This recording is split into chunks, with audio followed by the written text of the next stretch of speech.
have some introduction to who we are, and then we'll take some questions. You're David Rose. All right. So I'm Patrick Henry, and I was born and raised in the colony of Virginia. Now, Virginia was very different back then than it is today. One of the things that was different, and probably you don't know, is that in the colonies, some of them anyway, it was actually British law that you attend a specific church. So in Virginia, you had to attend the Episcopalian church. And if you didn't, you got a fine, meaning you had to pay the government money as a penalty. Which is kind of crazy sounding, right? This created some tension in my family because we actually had a little bit of religious differences. So my mother and my grandfather attended an evangelical Presbyterian church. And so one time my grandfather got caught skipping on the Episcopalian church, and my father, who was a judge, had to give him a fine. A little bit of tension in the family over that one.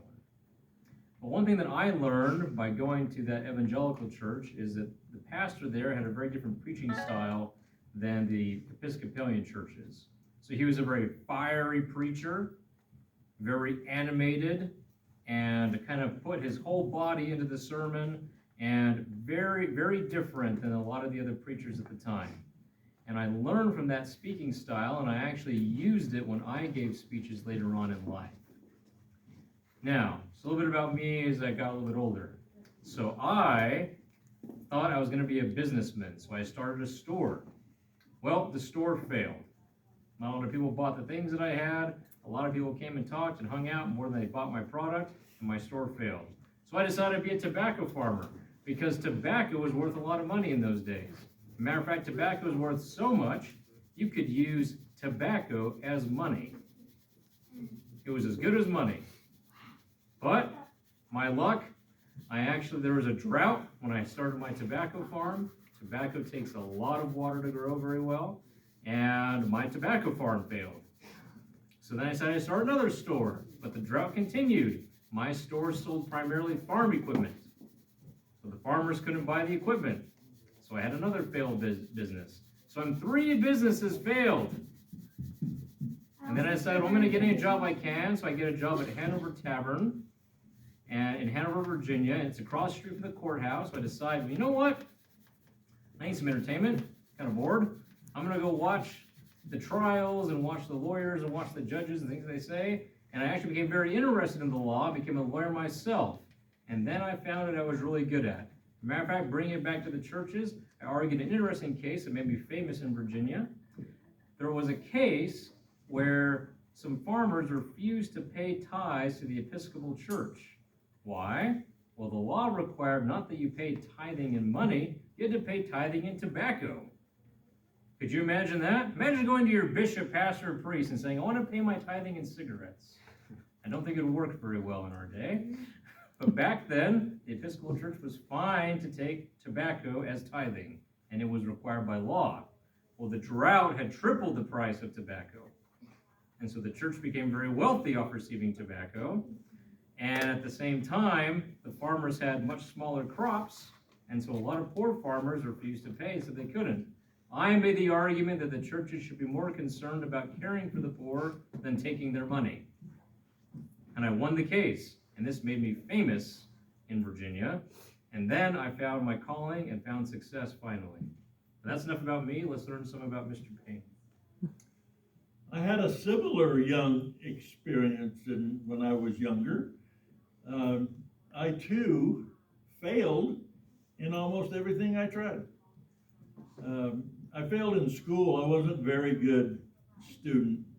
So my father took me out of school at the age of 12 and put me to work in his corset factory.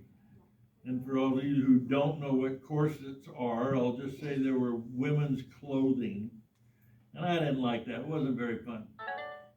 So my father thought when I got a little bit older, about the age of 19, he thought maybe I just ought to go to sea and be a sailor. And so I tried that for a couple of years, and I didn't much care for being a sailor.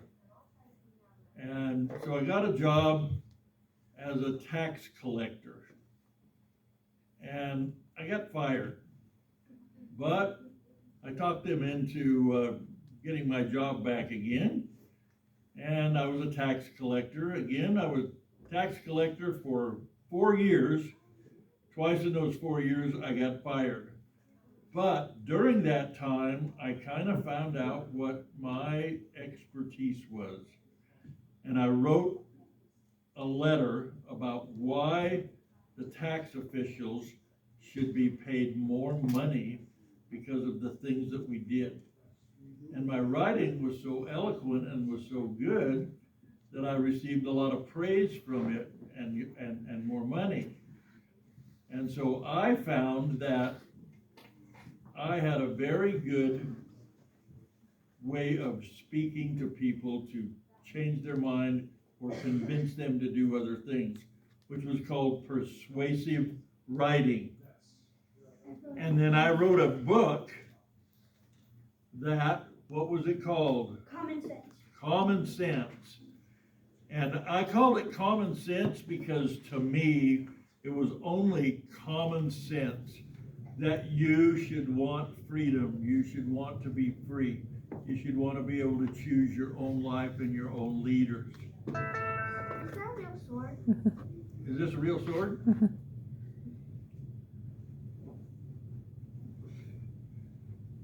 Get out of that chair. Get. I don't care where you go, but this chair's mine. Okay? Now, I chased her out of there with this sword.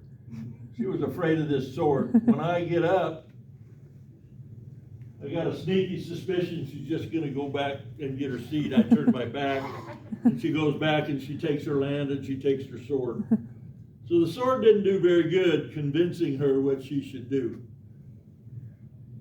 So when I wrote Common Sense, this was my weapon. What is it? A pen. It's a pen, kind of a funny looking pen, but that's what they were back in those days. So this was my weapon, not this. But with this weapon, I am going to convince you to use this weapon. Now I'm going to convince you that you want freedom, that you want to be away from the mean king who? George. And you wanted to get away from England, right? So I'm going to do that, and then I'm going to convince you that you would take up arms so that you could be free and choose your own country and your own way of life. So Common Sense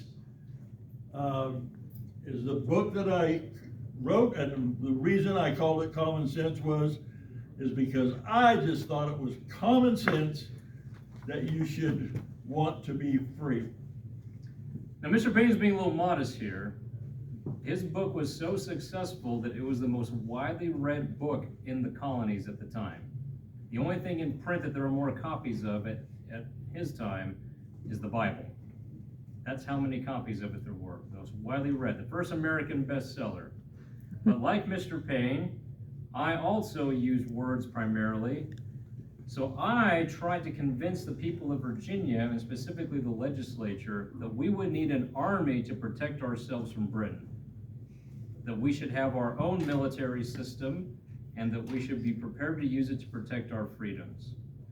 And a matter of fact, when we formed the first Virginia militia, not part of the old colonial militia system, but our own militia to prepare to fight the British, I was actually a colonel in that militia, and when I was a commander, I actually used the militia to compel the royal governor to return weapons that he had confiscated, and also to intimidate him into not confiscating any more.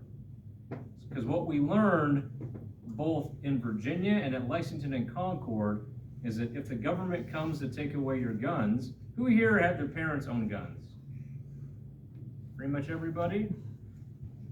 How effective is one man with one gun versus a group of soldiers? Not bad. Very effective. One man? Well, I don't think so. Why were we successful at Lexington and Concord? Why were the British afraid of us in Virginia? Is because we had groups of men with guns who were trained. Organized groups of men with guns will always beat disorganized groups. And so we learned that it's not just important to own your rifles, but to know how to use them and work as a group, like in the militias that we had. But I was not primarily a soldier. After being in the militia, when we first started it, I was then elected to be the first governor of Virginia when it became an independent state.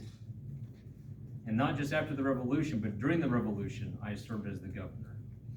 Now I, like Mr. Payne, use words to persuade. Who's heard the phrase, give me liberty or give me death? Patrick Henry. Patrick Henry, my famous quote, right?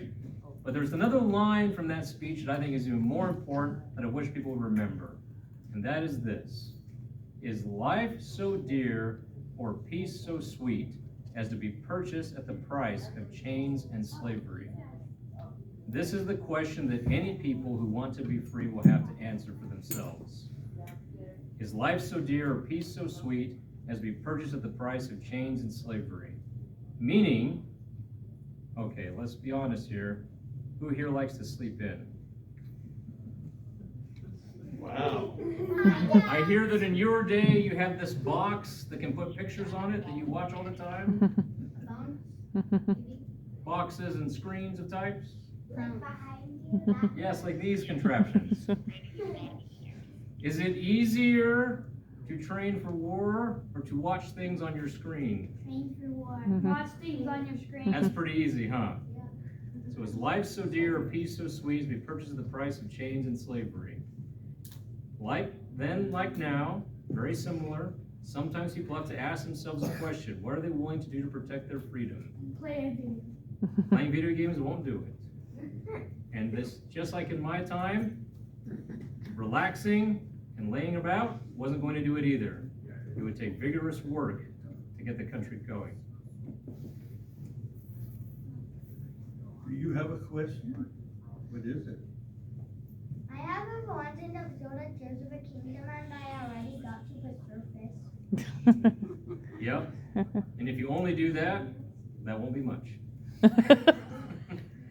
We're Does about anybody have any halfway questions? through, just to let you know. How long did you say? And we've got about 8 minutes. Okay. About Anybody, what? 8 minutes. anybody have any questions? Okay, you have a question. Yeah. Just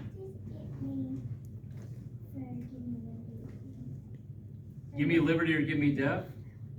That means that I was willing to fight for my liberty even if I could possibly die in the battle.